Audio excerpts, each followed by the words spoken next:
Здравейте на всички, от мен Мира и добре дошли в моят канал.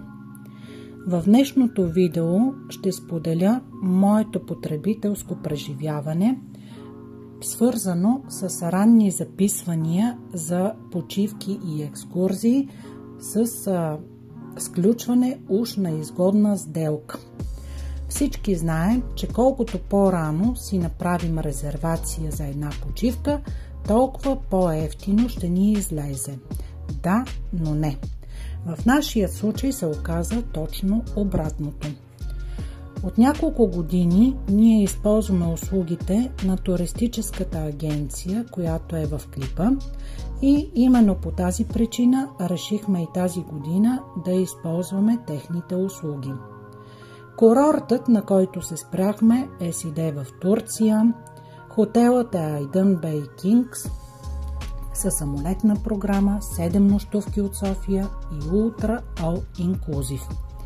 За да сключим една изгодна сделка, ние сключихме договор за ранно записване, който е с дата 12 февруари 2025 година.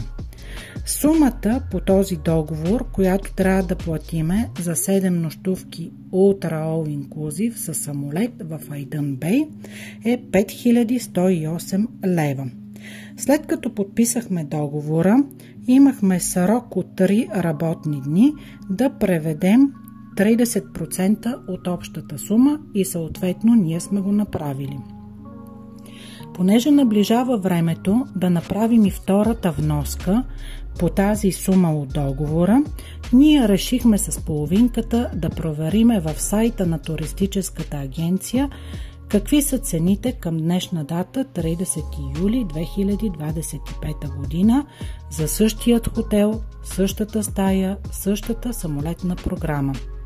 За наше най-голямо очудване и разочарование се оказа, че в момента цената е много по-ниска. Обявената цена за същата стая, същата програма в този хотел е на стойност 4633 лева и 44 стотинки. Разликата между тази цена, която е в договора и уж трябваше да е по-изгодна, е 474 лева и 56 стотинки. Да ви кажа, не знам дали вие сте попадали в такива ситуации, но аз се чувствам силно прецакана. Задавам си въпроса дали тези ранни записвания са наистина изгодни за нас потребителите и са в ущърб финансов на нас като потребители. В тази ситуация ние изпратихме имейл до въпросната туристическа агенция, за да разберем какво е нейното становище и дали биха могли да реагират по някакъв адекватен начин, защото все пак цената в момента е доста по-ниска.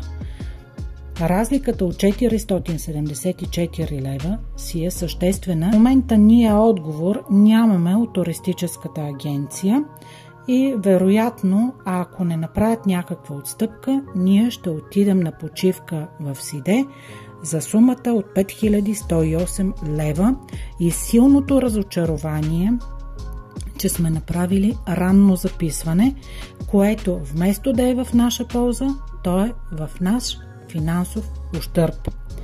Защото на практика излиза, че ранните записвания не са изгодни за нас потребителите и те са много по-скъпи, отколкото тези, които са преди наближаването на желаната от нас дата за почивка.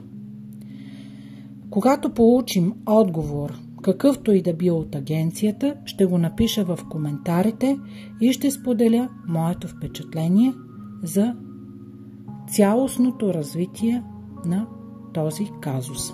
Се чувствам адски разочарована от тази ситуация. Просто прецакан потребител. И за мен ранните записвания са измамни, те не са в наша полза като потребители и всеки, който си мисли, че е сключил изгодна сделка по една такава програма, може да си проверява периодично, за да се увери дали наистина тази сделка е изгодна или се е оказала твърде неизгодна. Благодаря ви и до скоро!